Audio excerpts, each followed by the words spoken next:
Michelle. So, how do you know if you are an adult child? And what does that even mean? Well, an adult child does not mean that you have had your growth stunted or that you are emotionally immature. In fact, most adult children are quite strong people and you're a survivor. What the term adult child means is that the survival skills that you learned as a child are the same survival skills that you are currently using now. Only now, as an adult, they're maladaptive, whereas when you were a young child in a dysfunctional family, they worked very well. Now, an adult child of an alcoholic clearly shows that you were raised by one or both parents who had an alcohol problem, but not necessarily.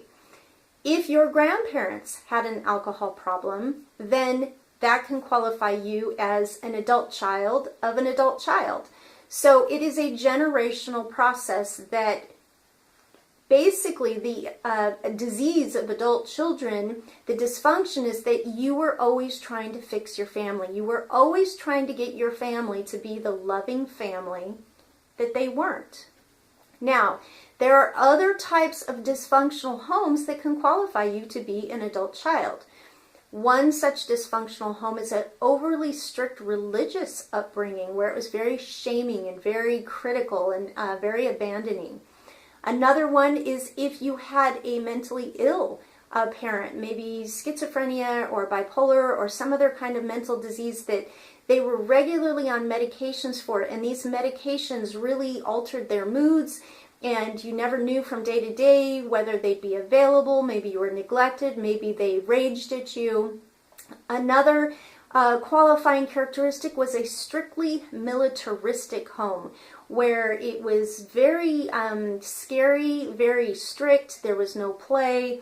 You were supposed to be perfect all the time.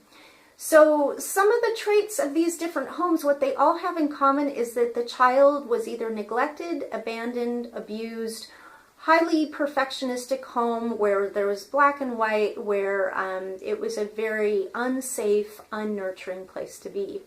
And so if you were raised in that type of an environment, you learn to shut down your feelings and to disassociate.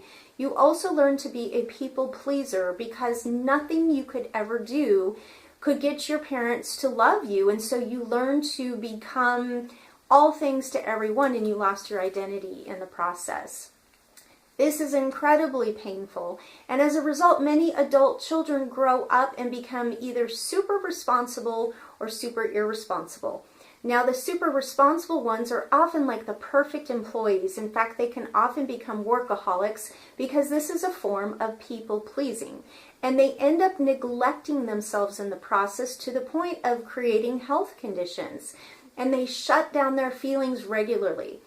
Some of us become addicted to excitement and addicted to fear, and so we create drama and chaos.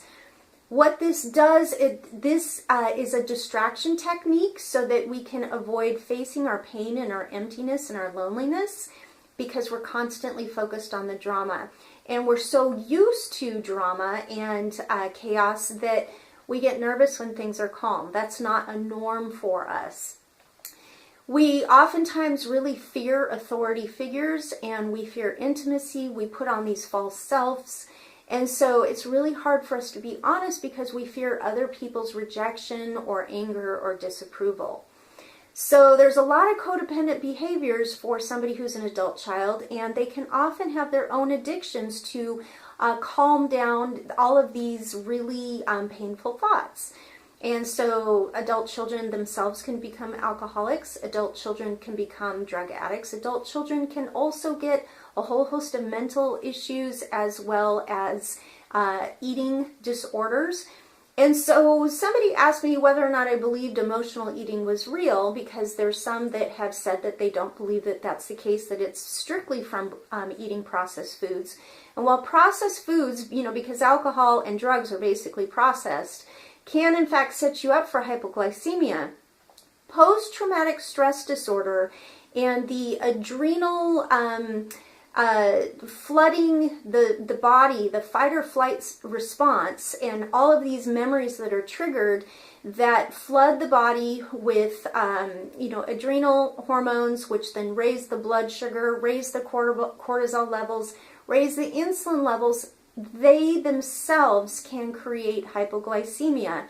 And so after a stressful day of work, maybe you were triggered, maybe your boss yelled at you, and so that reminded you of when your parents were yelling at you, or maybe you got into some other kind of a fight with your significant other, whatever.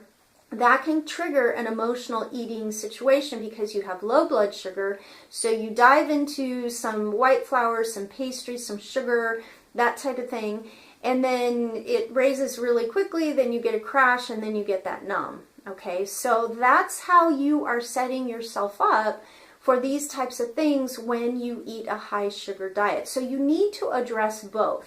You need to address the nutritional component in eating high fiber whole foods, and you need to start working through a program of addressing your abandonment issues from childhood, your unmet needs for love and security and support. And we do that by recognizing that our fleshly parents were literally just the instruments that we came into the world, and our higher power, our Heavenly Father, is actually our true parent, always has been, and that higher power is going to be our source of nurturing. We reparent ourselves. So I hope this video was helpful to you. If so, thumbs up, and I will see you next video. Take care. Bye-bye.